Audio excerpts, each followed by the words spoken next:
I'd never imagined my lowest moment would take place in the backyard of a lake house in Vermont.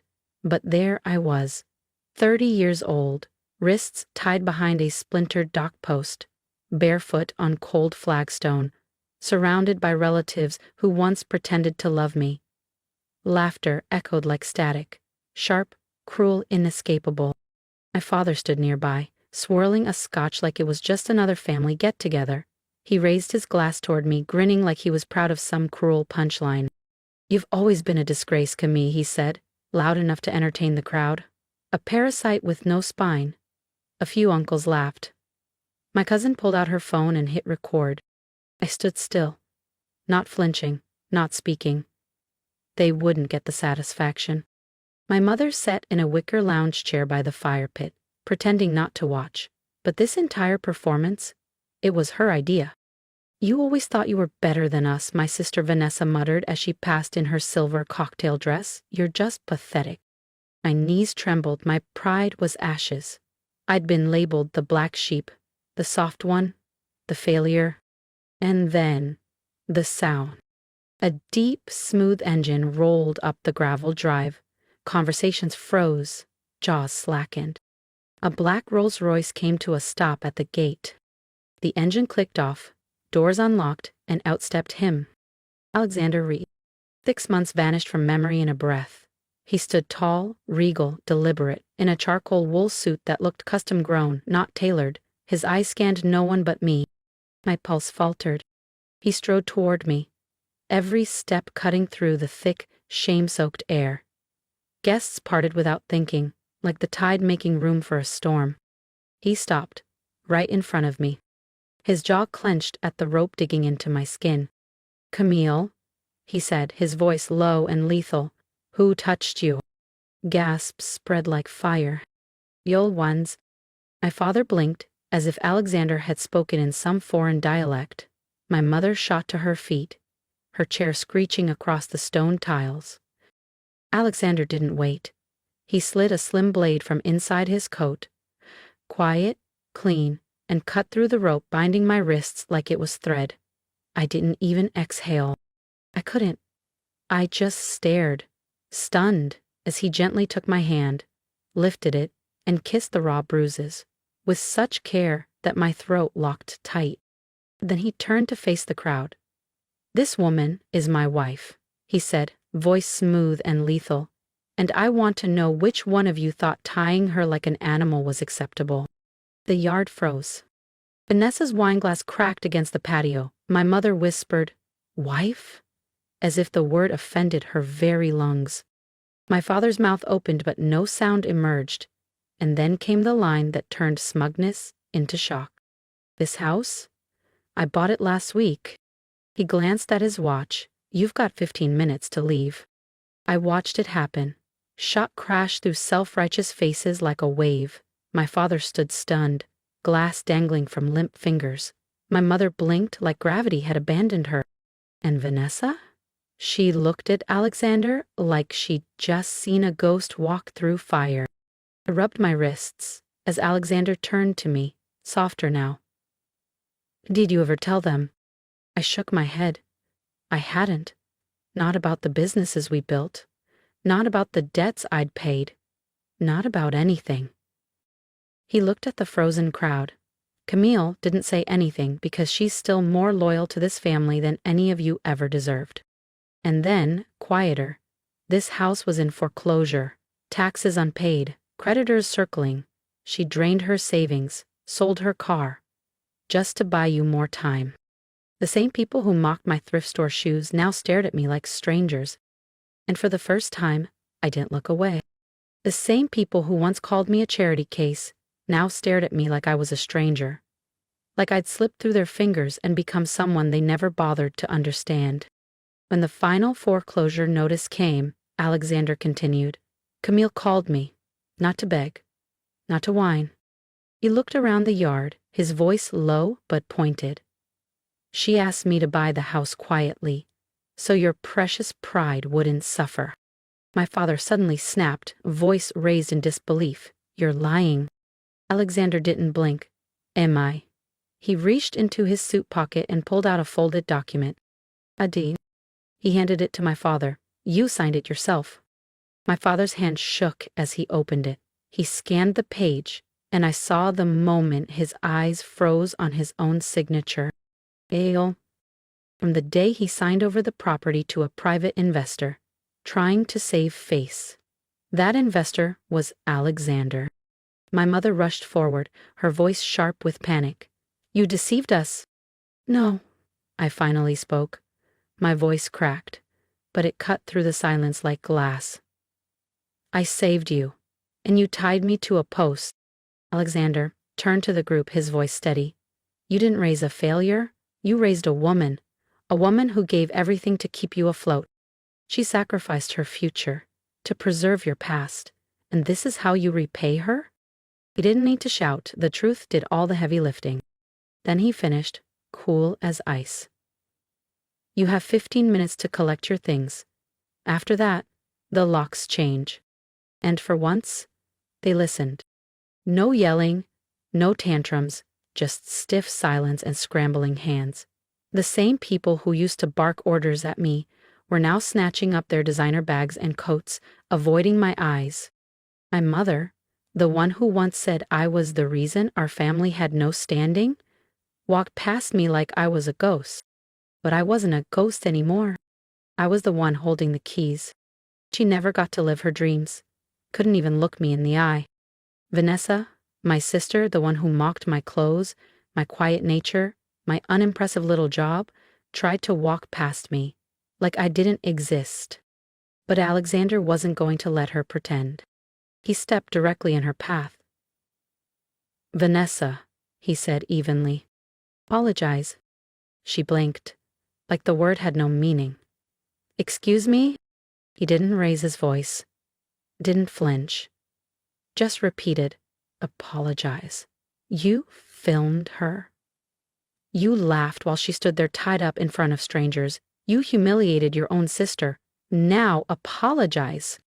Her face flushed crimson, her jaw twitched, not from guilt, but from pride cracking under pressure. Rage bubbled just beneath her lip. Still, she looked at me. Eyes hard, voice tight. I'm sorry. I said nothing. I just gave a single nod. And somehow, that crushed her more than any screaming ever could. My father walked past next. He paused, hesitant, then looked at Alexander. Whatever she told you, she didn't tell me anything. Alexander cut in. I watched, for years, while she held this family together. While you all looked the other way. My father opened his mouth, but Alexander continued. You know what's tragic? She would have forgiven you, even today, if you'd shown 1 ounce of remorse. That landed like stone. My father's face cracked. He lowered his head, not in shame, but in recognition of everything he never saw. Then he walked away.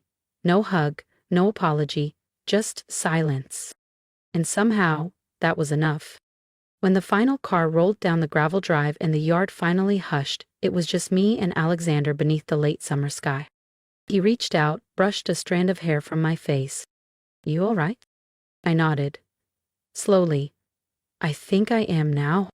Then, to my own surprise, I laughed. Soft, weightless, like I'd exhaled years of buried breath. Alexander smiled, warm and familiar. Come on, he said, slipping his fingers through mine. You've spent your life saving everyone else. Let's talk about what you want now. And for once, I was ready. When the last SUV disappeared down the winding drive, the stillness it left behind was almost deafening. But not the crushing kind, not the kind I used to dread. This was a gentler quiet, the kind that lets your lungs finally fill. That night air, brushed with pine and the last warmth of sunset, felt like breathing for the first time in years. For so long, that house had echoed with cold glances, polite cruelty, and performances for neighbors who never saw behind the curtain. I used to tiptoe those floors like I didn't belong. The girl who fixed the plumbing, paid off overdue bills, and got blamed when the lights flickered anyway. But now, I stood in the foyer, Alexander's hand laced in mine, and saw it differently. For the first time, it felt like mine. Feels different, doesn't it? he asked gently, setting his keys down near the front door. I nodded. I keep thinking someone's about to bark at me to polish the silver. He looked at me, softly, steadily. No one's going to do that. Ever again. I walked slowly into the living room, the same one where hours earlier I'd been mocked like I was disposable. Wine glasses still sat like forgotten props. Abandoned cake plates lined the table like the aftermath of a stage celebration gone sour. Alexander followed, not rushing me. You're allowed to be angry. I'm not, I whispered. I'm just tired. Tired of begging for crumbs, of twisting myself into something more palatable. He nodded. You never had to earn their love. They failed you. That line, quiet and true, lodged deep. We stepped onto the back patio, now cloaked in gold. The pole where they tied me still stood. Alexander walked to it, untied the last frayed rope, and without a word, tossed it into the trash. You could sell this place, he said, leaning on the railing. We could start over. Paris, Seattle, somewhere warm, somewhere free. I smiled. You know I hate snow. He laughed. Then scratch Vermont. I sat down on the old cedar bench, letting the last golden light of evening warm my skin. For the first time in what felt like forever, I wasn't bracing for a jab. I wasn't tensing for a sarcastic comment, or waiting to be told I was too sensitive, too dramatic, too much. Do you remember when we met? I asked. Of course, Alexander said. You were juggling 2 jobs, finishing night classes and still managing your father's bookkeeping while making sure your mom had her prescriptions. And you, I smiled, were living above that used bookstore downtown, building a software company in a rented hoodie no investor would touch? He laughed. You were the only one who believed in it. I looked at him. I didn't see a billionaire. I saw someone stubborn, brilliant, kind, and I saw someone with more heart than the entire family she was drowning in. That quiet settled again, soft, welcome. We sat there for a while. No need to speak, no need to defend or explain. Just stillness. Just peace. Eventually, I leaned my head on his shoulder and whispered what I hadn't dared say aloud in years. I want to start over. I want a life that's mine. He turned, brushing my knuckles. Say the word. We'll build it, brick by brick. No more proving anything to anyone. And somehow, the house behind us didn't feel like a prison anymore. It felt like a door opening. Funny how peace arrives. Not with a bang, no applause, no spotlight. Just a quiet breath you didn't realize you were holding. That night, after everyone had gone, we sat on the living room floor, backs against the couch, lights off. Nothing but the hum of crickets and the weight of a silence that finally felt safe. Alexander took my hand, fingers softly tracing where the rope had once cut, like he was learning every wound, just to help it heal. I looked around at the perfectly staged family portraits still hanging. I walked to one, took it down, turned it over. Keep it, he asked. I shook my head, laying it face down on the table. That's not who I am anymore. Because the truth is, I spent years trying to fit inside a frame someone else painted, playing the dutiful daughter, the quiet sister, the fallback plan. They called me dramatic when I stood up for myself, selfish when I set boundaries, and invisible when I succeeded without their permission. But now, I didn't need permission or their approval. The next morning, I woke in my own bed, sunlight filtering through open windows and the clean scent of rain-soaked pine drifting in. The air was different. The house felt like it had finally exhaled after years of holding tension in its walls. Alexander had already brewed coffee. He handed me a cup like it was instinct, like this was our rhythm now. For the first time in forever, I didn't feel like I was waking up in hostile territory. I felt home. Over the next week, we cleared the place room by room. I packed away my parents' things without tears, just clarity. I wasn't grieving. I was letting go. I'd carried their burdens long enough. In the attic, we found my old notebooks. the ones I used to scribble in when the house was too loud to speak. Inside one was a list titled, "Things I'll Do When I'm Free."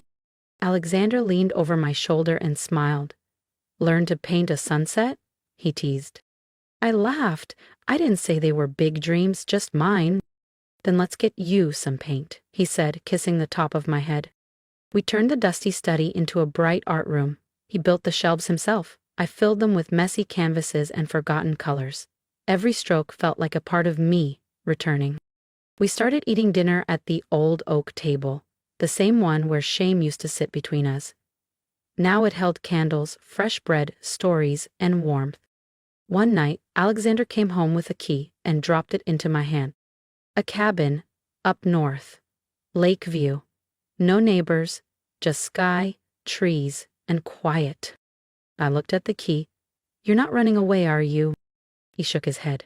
"I just want you to know, from now on, you have options, not obligations." That was when I knew.